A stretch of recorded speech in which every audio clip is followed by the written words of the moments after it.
Hello and welcome to Pirate TV's post-game coverage of the Seton Hall Creighton men's basketball game. I'm your host, Angelo Misnik, accompanied by, Louie Pasculli.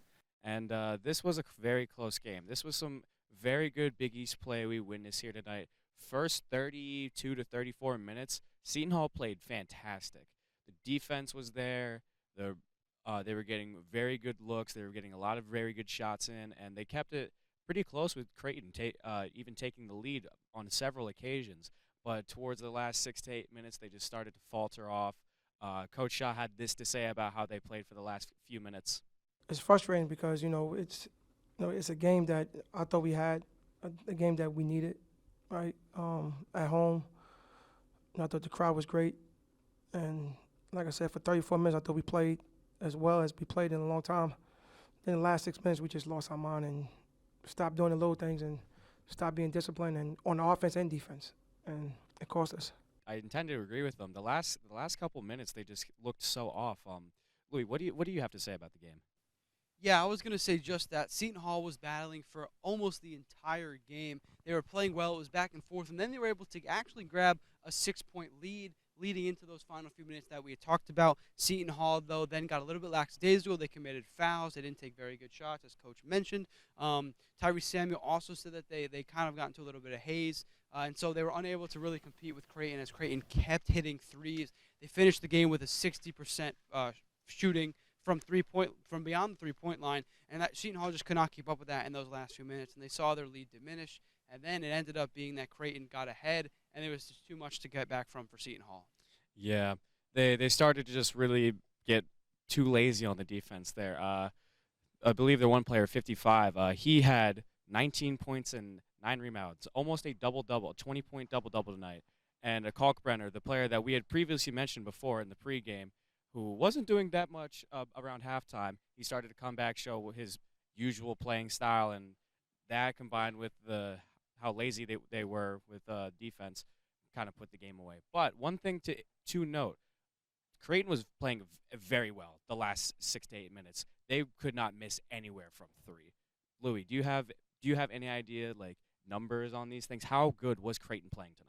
Oh, yeah, well, like I said before, Creighton had a 60% field goal percentage from beyond the arc, and in total, I believe it was a 67% field goal percentage from the floor. So they were just shooting the lights off this building here at Prudential Center. And despite what we were talking about Seton Hall with how they kind of were lackadaisical, they weren't playing to their best, but it's not like they were playing bad. Creighton was playing really, really good. Creighton was hitting those tough shots.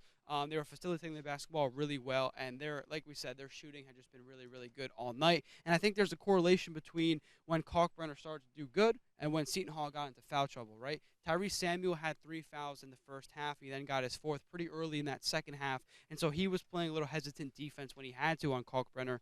And then Trey Jackson also had his hands full with guarding Kalkbrenner. I mean, he wasn't in as much foul trouble as Tyrese Samuel, but in that second half, knowing that the team was in foul trouble as a whole, and they also went to the bonus in the first half, he had to be a little bit conservative with how he played defense as well. He had a relatively good game today, but in that regard, he was a little bit hesitant. So it was really just kind of a perfect storm for Seton Hall. They didn't play as well as they should have in the last few minutes of the game, and Creighton really capitalized on this and was able to pull it out.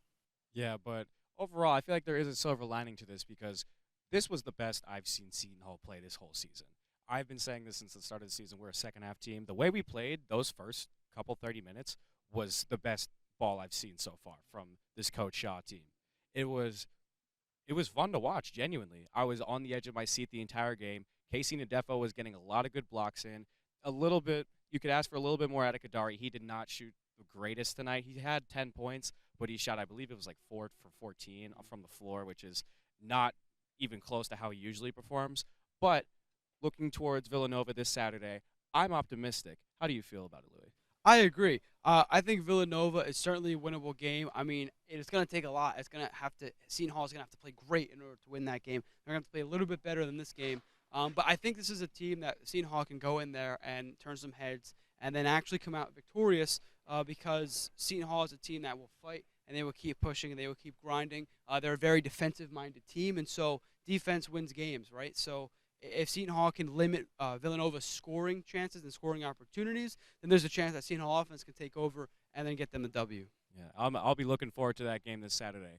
But that's all from us. Once again, this is Power TV's post-game coverage of the Seton Hall Creighton's men's basketball game. I'm Angelo Misnik, And I'm Louie Pasculli. and we'll see you later.